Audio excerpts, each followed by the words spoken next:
Hallelujah.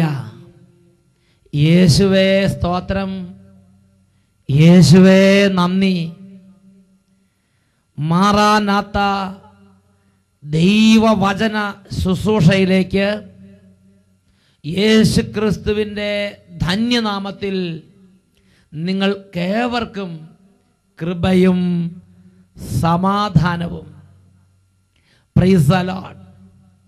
ഇന്ന് നാം ചിന്തിക്കുന്ന വിഷയം വിശുദ്ധ സ്ഥലത്ത് അശുദ്ധ ലക്ഷണമോ.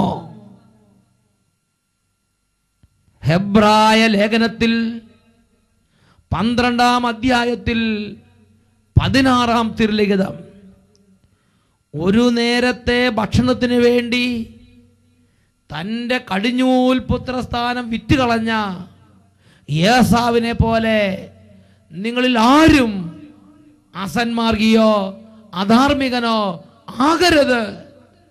ലോകത്തിൻ്റെ നാനാഭാഗങ്ങളിൽ ഇതാ ദൈവം തൻ്റെ ആത്മാവിനെ അയച്ച് അനേകം ദൈവമക്കളെ സ്വർഗരാജ്യത്തിൻ്റെ ഇടപെടലിന് വേണ്ടി ഉണർത്തിയിരിക്കുകയാണ്. ഒരു വ്യക്തിയുടെ അനുഭവം, ഇതിനു മുമ്പ് ഇതുപോലെ ശുശ്രൂഷകളിൽ പങ്കുചേർന്നൊരു വ്യക്തിയുടെ അനുഭവം നിങ്ങളുടെ ശ്രദ്ധയിലേക്ക് കൊണ്ടുവരാം. എൻ്റെ പേര് ലിൻഡ. ഞാൻ UK ഒരു നേഴ്സായി ജോലി ചെയ്തുകൊണ്ടിരിക്കുന്നു.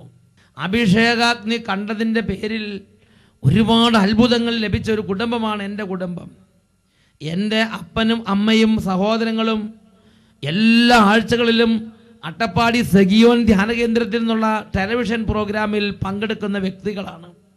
എൻ്റെ വിവാഹാലോചന നടക്കാൻ തുടങ്ങിയിട്ട് വർഷങ്ങളായി. ഒന്നും ശരിയാകുന്നില്ലായിരുന്നു. അങ്ങനെ ഇരിക്കുമ്പോൾ എൻ്റെ മാതാപിതാക്കന്മാരും ഞാനും ഒരു നേർച്ച നേർന്ന് പ്രാർത്ഥിച്ചു.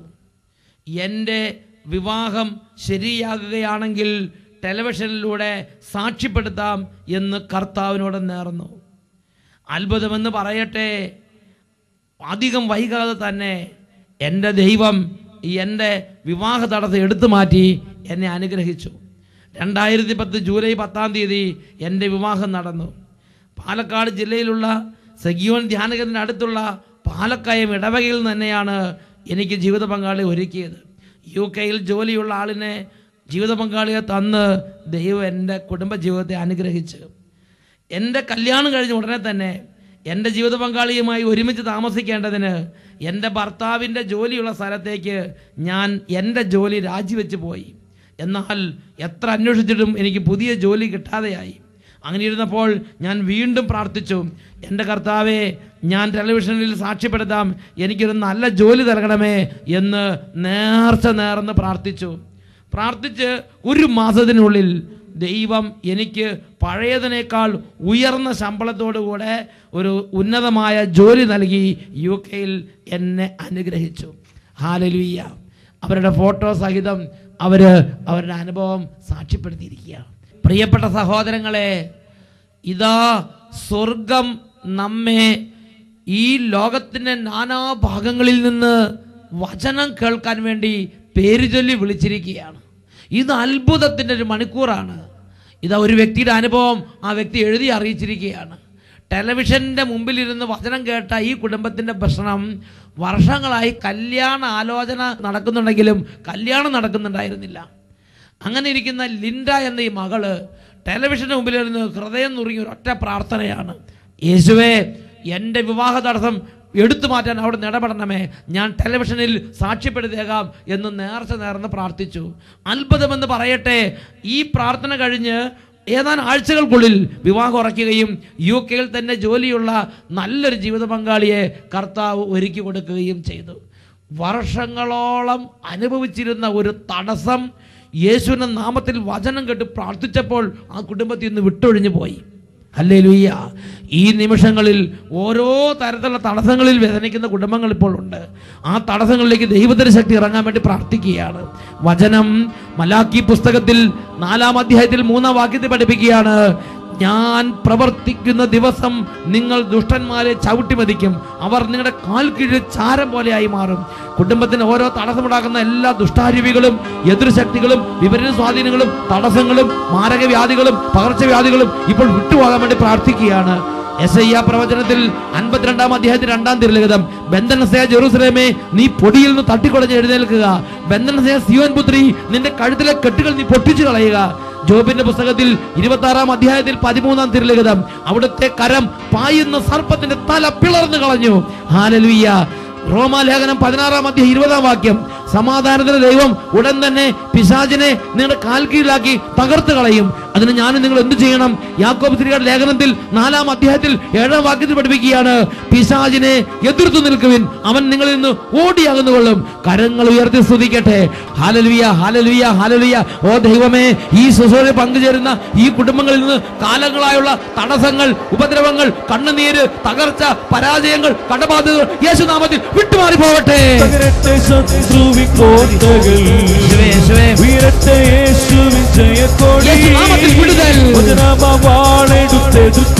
അന്ധകാരങ്ങൾ വിട്ടുപോകട്ടെ. അത്ഭുതത്തിന്റെ ശക്തി കുടുംബങ്ങളിലേക്ക് പ്രവഹിക്കട്ടെ.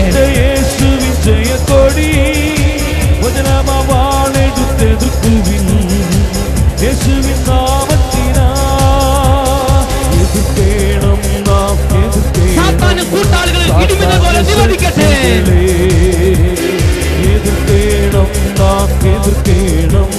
സാത്താന്യ ശക്തികളെ പ്രാർത്ഥിക്കുന്നു. ഓടിപ്പോകും, നമ്മെ വിട്ടുപോകും. ദൈവത്തിൻ വചനമിത്. ഓടിപ്പോകും, നമ്മെ വിട്ടുപോകും. ദൈവത്തിൻ വചനമിത്. പ്രാർത്ഥിക്കുന്നു. യേശുനാമത്തിൽ തേരട്ടെ. ബന്ധനങ്ങൾ വിട്ടുപോകട്ടെ. നാരകീയ സേനകൾ ഒഴിഞ്ഞു പോകട്ടെ. വിട്ടുമാറി പോകട്ടെ. വ്യാധികളും ആദികളും മാറിപ്പോകട്ടെ.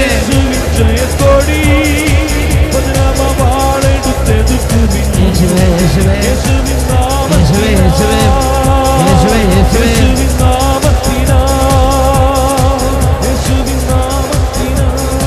എല്ലാവരും കരങ്ങൾ ഉയർത്തി സ്തുതിക്കട്ടെ. Hallelujah, hallelujah.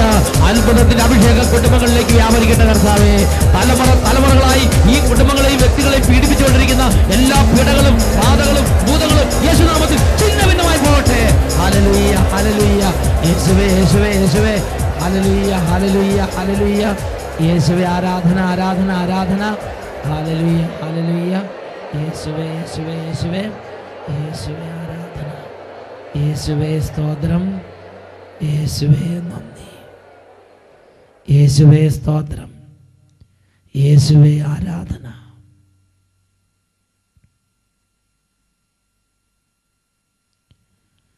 ഹല്ലേലൂയ.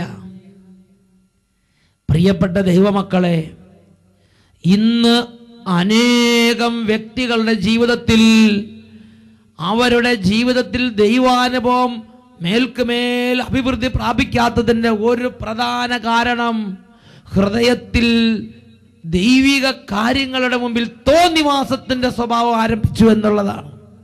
പ്രാർത്ഥിക്കുമ്പോൾ തന്നിഷ്ടപ്രകാരം കാല് നീട്ടിയിരുന്നോ, കമന്ന് കടന്നോ, മലന്ന് കടന്നോ പ്രാർത്ഥിക്കുകയാണ്. പള്ളിയിൽ പോകുമ്പം തോന്നിയാസം പോലെ, വായിക്ക് വന്നത് കോതയ്ക്ക് പാട്ടുന്നത് പോലെ അങ്ങോട്ട് നോക്കി ഇങ്ങോട്ട് നോക്കി പിറുപിറുത്ത് ഓരോ തരത്തിൽ ആ ആത്മീയ കാര്യത്തെ ഒരു ചടങ്ങ് പോലെ ഭാരപ്പെട്ട് തള്ളി നീക്കി അവസാനിപ്പിക്കുകയാണ്. ഓരോ ആത്മീയ ശുശ്രൂഷകളും ഇന്ന് അനേകം മേഖലകളിൽ ദൈവദാസന്മാരും ദൈവദാസികളും ദൈവമക്കളും ഓരോരുത്തരും, ചെറുപ്പക്കാരും മുതിർന്നവരും, വകതിരിവുള്ളവരും ഇല്ലാത്തവരും, അറിവുള്ളവരും അറിവില്ലാത്തവരും, മുതിർന്നവരും ചെറിയവരും ഇടം വലം വ്യത്യാസമില്ലാതെ തന്നിഷ്ടപ്രകാരം ചെയ്യുന്നു എന്നുള്ളത് ഗുരുതരമായ ഒരു തെറ്റാണ്. പ്രിയപ്പെട്ട സഹോദരങ്ങളെ, സങ്കീർത്തന പുസ്തകത്തിൽ 2-ാം അധ്യായത്തിൽ 10ഉം 11ഉം തിരുലിഖിതങ്ങൾ, രാജാക്കന്മാരെ വിവേകമുള്ളവരായിരിക്കുവിൻ, ഭൂമിയുടെ അധിപതികളെ സൂക്ഷിച്ചുകൊള്ളുവിൻ, ഭയത്തോടെ കർത്താവിന് ശുശ്രൂഷ ചെയ്യുവിൻ, വിറയലോടെ അവിടുത്തെ പാദം ചുംബിക്കുവിൻ. ദൈവത്തിന്റെ മുമ്പിൽ ഒരു ആത്മീയ കാര്യത്തിൽ ഞാനും നിങ്ങൾ ഇടപെടുമ്പോ ഒരു മേൽക്കീഴ് വിചാരം വേണം, ഒരു സൂക്ഷ്മം വേണം, ഒരു ശ്രദ്ധ ആവശ്യമാണ്. വചനം പ്രസംഗിക്കുമ്പോഴും വചനം കേൾക്കുമ്പോഴും അത് വേണം. ഇപ്പൊ തന്നെ ചിന്തിച്ചു നോക്കിയേ, ഇത് കേട്ടുകൊണ്ടിരിക്കുന്ന ഓരോരുത്തരും എങ്ങനെയൊക്കെയാണ് ഇരുന്ന് കേട്ടുകൊണ്ടിരിക്കുന്നത്? പ്രിയപ്പെട്ട ദൈവഭയത്തോടെ ദൈവിക കാര്യങ്ങളിൽ ഞാൻ നിങ്ങൾ പങ്കുചേരണം, അതിന് ബഹുമാനം കൊടുക്കണം, അതിന് അർഹമായ സ്ഥാനം കൊടുത്ത് ഞാൻ നിങ്ങൾ അതിനെ ആദരിക്കണം. ഇത് ദൈവം കൽപ്പിച്ചിരിക്കുന്ന ഒരു ആത്മീയ സംഗതിയാണ്. ഹല്ലേലൂയ. ദൈവത്തിന്റെ വചനം യെശയ്യായുടെ പുസ്തകത്തിൽ 66-ാം അധ്യായത്തിൽ 2-ാം വാക്യം പഠിപ്പിക്കുകയാണ്. ആത്മാവിൽ എളിമയും അനുതാപവും ഉണ്ടായിരിക്കുകയും എൻ്റെ വചനങ്ങൾ ശ്രവിക്കുമ്പോൾ വിറയ്ക്കുകയും ചെയ്യുന്നവനെയാണ് ഞാൻ കടാക്ഷിക്കുന്നത്. അച്ഛനത് പറയുമ്പോൾ മോശപ്രവാചകന്റെയും അഹറോന്റെയും ഒരു ജീവിതാനുഭവം അച്ഛൻ്റെ കൺമുമ്പിൽ പച്ചകളാതെ നിൽക്കുന്നുണ്ട്. സംഖ്യയുടെ പുസ്തകം 20-ാം അധ്യായത്തിലെ 7-ാം തിരുലിഖിതം.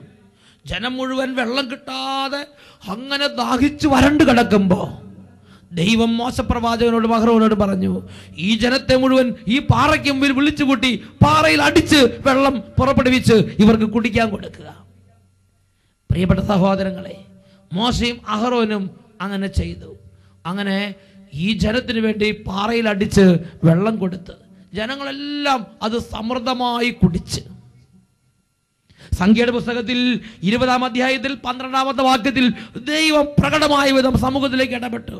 മോശയുടെയും അഹറോന്റെയും ജീവിതത്തിലേക്ക് ദൈവം കടന്നു വന്ന് കർത്താവ് മോശയോടും അഹറോനോടും അരുളി ചെയ്തു, ഇസ്രായേലിൽ എൻ്റെ വിശുദ്ധി വെളിപ്പെടുത്തക്ക വിധം ദൃഢമായി നിങ്ങൾ എന്നിൽ വിശ്വസിക്കാതിരുന്നത് കൊണ്ട് ഞാൻ ഈ ജനത്തിന് കൊടുക്കുന്ന ദേശത്ത് ഇവരെ എത്തിക്കുന്നത് നിങ്ങളായിരിക്കുകയില്ല എന്ന് പറഞ്ഞതിന്റെ അർത്ഥം എന്താ?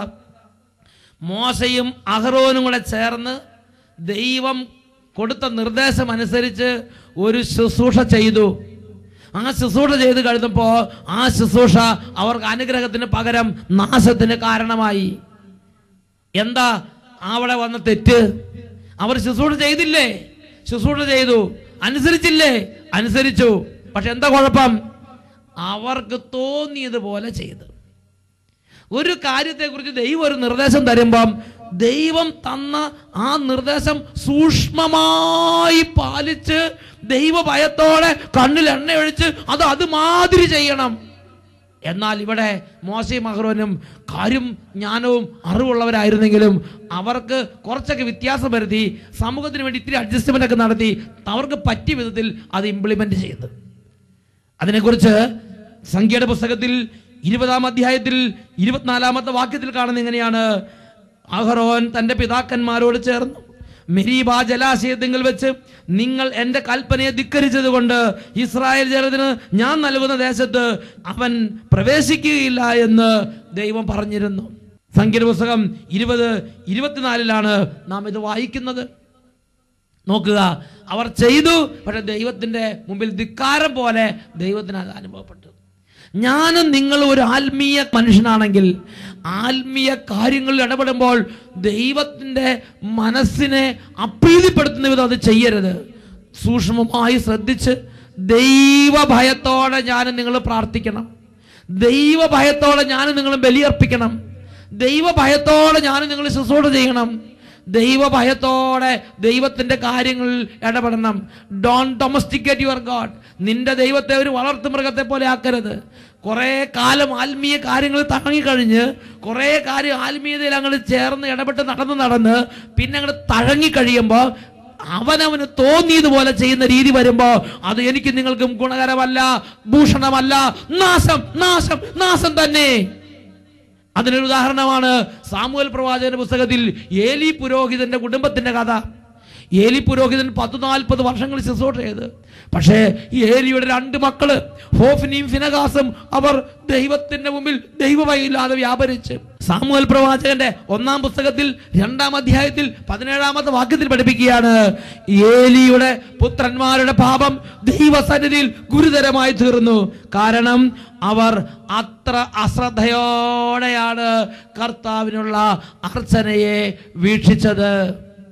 അത്ര അശ്രദ്ധയോടെയാണ് കർത്താവിനുള്ള അർച്ചനയെ വീക്ഷിച്ചത്. പ്രിയപ്പെട്ട സഹോദരങ്ങളെ, ഇവിടെ ദൈവം ഇറങ്ങി വന്ന്, വേദനയോടെ ദൈവം ഇറങ്ങി വന്ന്, എന്നിട്ട് ദൈവം അവർക്ക് വെളിപ്പെടുത്തി കൊടുത്ത ഇടിവെട്ടുന്നത് പോലൊരു വചനമുണ്ട്.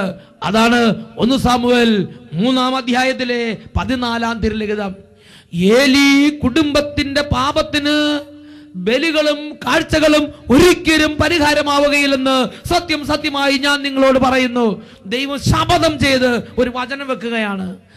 ഏലി കുടുംബത്തിന്റെ പാപത്തിന് ബലികളും കാഴ്ചകളും ഒരിക്കലും പരിഹാരമാവുകയില്ല.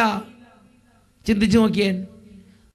ദൈവത്തിന്റെ കാര്യങ്ങൾക്ക് വേണ്ടി ഒരു മനുഷ്യൻ കയറി വന്നിട്ട്, അത് സന്ധ്യാപ്രാർത്ഥന ചെയ്യാനാകട്ടെ, ദേവാലയ കർമ്മങ്ങൾക്ക് വേണ്ടിയാകട്ടെ, ദൈവവചനം വായിക്കാനോ കേൾക്കാനോ, ഇങ്ങനെയുള്ള കാര്യങ്ങൾ ഭയമില്ലാതെ, ദൈവഭയമില്ലാതെ ഞാൻ നിങ്ങൾ ചെയ്യരുത്. ബലികളും കാഴ്ചകളും ഒരിക്കലും പരിഹാരമാകാത്തത് കഠിനമായൊരു പാപത്തിന്റെ മേഖലയാണത്. ഹല്ലേലൂയ. വീണ്ടും ഹെബ്രായ ലേഖനത്തിൽ 12-ാം അധ്യായത്തിൽ 16-ാം തിരുലിഖിതം വചനം പഠിപ്പിക്കുകയാണ്. ഒരു നേരത്തെ ഭക്ഷണത്തിന് വേണ്ടി തൻ്റെ കടിഞ്ഞിൽ പുത്രസ്ഥാനം വിറ്റ ഏസാവിനെ പോലെ നിങ്ങളിൽ ആരും അസന്മാർഗിയോ അധാർമികനാകരുത്. എന്താ ഏസാവിന് പറ്റിയത്? ദൈവം ഏസാവിന് ഉന്നതമായ ഒരു സ്ഥാനം നൽകി. ദൈവം നൽകി ഉന്നതമായ സ്ഥാനത്തെ വിലമതിക്കാതെ അവൻ ചളുക്കോ പുളുക്കോ എന്ന് പറഞ്ഞ് അവൻ്റെ കൂട്ടുകാരുടെ കൂടെ തോളിൽ കൈവിട്ട് നടന്നിട്ട് അവന് ആ സ്ഥാനത്തിന് വില കൊടുക്കാതെ അവൻ കാലഘട്ടത്തിനനുസരിച്ച് ജീവിച്ച്, സമയത്തിനനുസരിച്ച് ജീവിച്ച്, വിശന്നപ്പം വിശപ്പ് തീർക്കാൻ വേണ്ടി അവൻ 1-ാം സ്ഥാനം കൊടുത്ത് ദൈവം തനിക്ക് നൽകിയ സ്ഥാനത്തെയോ ദൈവം തനിക്ക് നൽകിയ മഹത്വത്തെയോ അവൻ ഗവനിച്ചില്ല.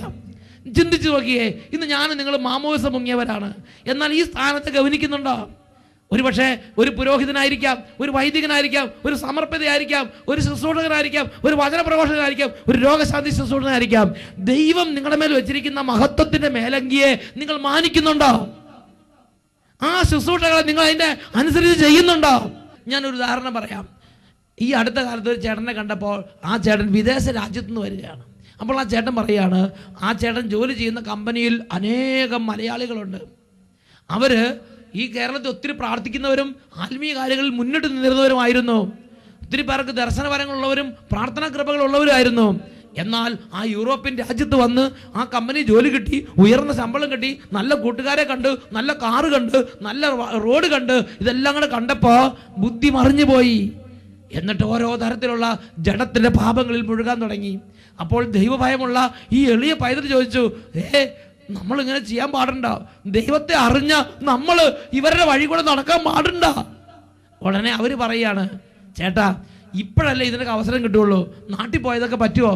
അതുകൊണ്ട് ഇപ്പോൾ ഇതൊക്കെ ചെയ്യാം, നാട്ടിൽ പോയിട്ട് നമുക്ക് പിന്നെ ധ്യാനം കൂടിയിട്ട് പിന്നെ നമുക്ക് നന്നാകാമെന്ന്. എന്താ പറയുക? ഇപ്പോഴല്ലേ അവസരം കിട്ടുള്ളൂ എന്ന്. പ്രിയപ്പെട്ട ദൈവപൈതലേ, ഹെബ്രായ ലേഖനം 12-ാം അധ്യായം 16-ാം വാക്യം പഠിപ്പിക്കുകയാണ്. ഒരു നേരത്തെ ഭക്ഷണത്തിന് വേണ്ടി തന്റെ കടിഞ്ഞിൽ പുത്രസ്ഥാനം വിറ്റ ഏസാവിനെ പോലെ നിങ്ങളിൽ ആരും അസന്മാർഗിയോ അധാർമികനോ ആകരുത്. ഈ നിമിഷങ്ങളിൽ നമുക്ക് എഴുന്നേറ്റ് നിൽക്കാം. ദൈവം നൽകിയ ഉന്നതമായ പ്രാർത്ഥനാ കൃപകള്, ആത്മീയ നന്മകള്, ദൈവരാജ്യത്തിന്റെ വരദാനങ്ങളെല്ലാം തുച്ഛീകരിക്കാൻ പ്രേരിപ്പിക്കുന്ന, സാഹചര്യം നോക്കി തക്കോം തായവും പോലെ പെരുമാറാൻ പ്രേരിപ്പിക്കുന്ന എല്ലാ ദുരാത്മാക്കളും, അന്ധകാര പീഡകളും, നാരകീയ സേനകളും ഓരോ ദൈവമക്കളിൽ നിന്നും, കുടുംബങ്ങളിൽ നിന്നും, സമൂഹങ്ങളിൽ നിന്നും, സ്ഥാപനങ്ങളിൽ നിന്നും യേശുനാമത്തിൽ വിട്ടുമാറി പോകട്ടെ.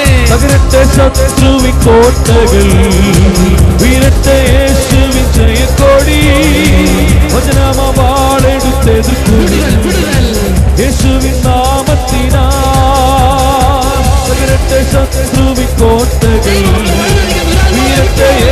വിജയക്കൊടി വചനമാവാളെടുത്തെതിർക്കുവിൻ. യേശുവിൻ നാമത്തിനാൽ നാം എതിർക്കേണം സാത്താന്യ ശക്തികളെ. എതിർക്കേണം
യേശുവേ സ്തോത്രം, യേശുവേ നന്ദി, യേശുവേ സ്തോത്രം, യേശുവേ ആരാധന.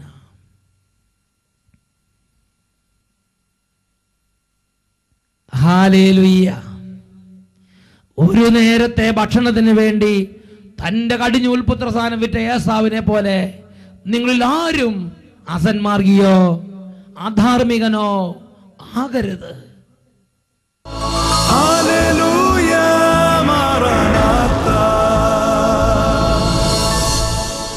Come, Lord Jesus.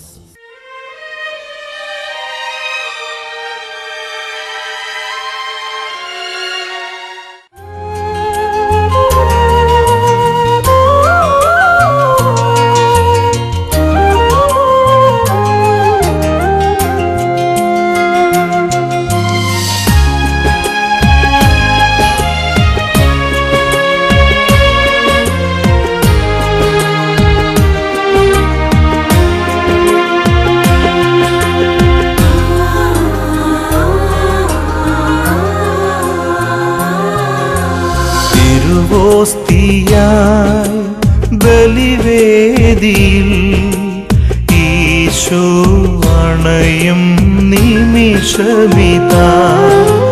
തിരുഭോജ്യമായി സത്കാരിയിൽ നാഥൻ അണയും സമയമിതാ.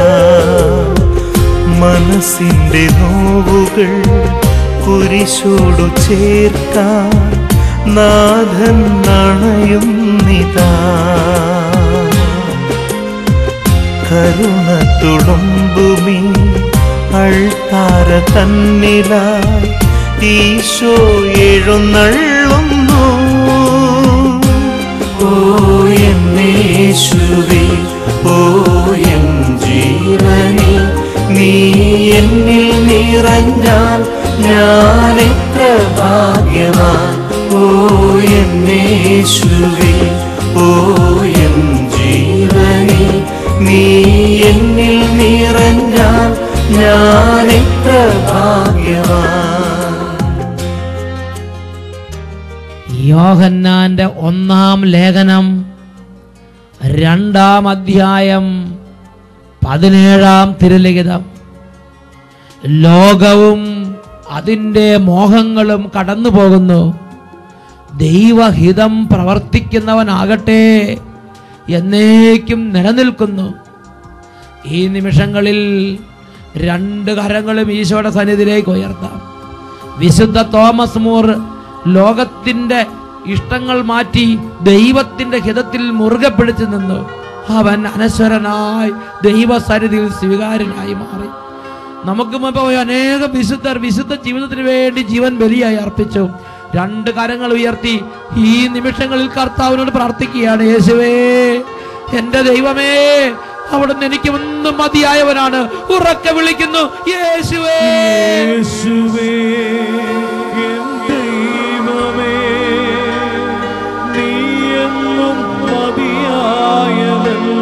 കൈകൾ ഉയർത്തി വിളിക്കുന്നു, യേശുവേ, എൻ ദൈവമേ, നീ എന്നും മതിയായവൻ. സമൂഹം ഒന്നിച്ച് വിളിക്കുന്നു, യേശുവേ, എൻ ദൈവമേ, നീ എന്നും മതിയായവൻ. അത്ഭുതങ്ങളുടെ യേശുവിനെ വിളിക്കുന്നു, യേശുവേ, എൻ ദൈവമേ, നീ എന്നും മതിയായവൻ. നീ എന്നും മതിയായവൻ. നീ എന്നും മതിയായവൻ.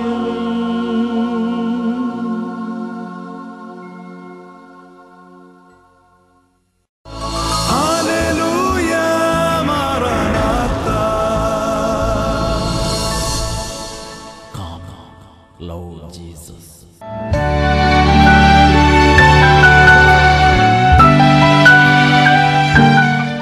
എൻ്റെ പേര് ബാബു. ഞാൻ പാലാ രൂപത കാവുംകണ്ടം ഇടവകയിൽ നിന്നാണ് വരുന്നത്. ഞാൻ ഒക്ടോബർ മാസത്തിലെ ആദ്യ വെള്ളിയാഴ്ചയാണ് ഇവിടെ കൺവെൻഷനിൽ പങ്കുകൊള്ളുന്നത്. അന്ന് ഞാൻ കഷ്ടതയുടെ കാലത്തല്ല, സമ്പത്തിൻ്റെ കാലത്ത് ദൈവത്തെ വിളിച്ചപേക്ഷിക്കണമെന്ന് പറഞ്ഞാണ് ഞാൻ പോകുന്നത്.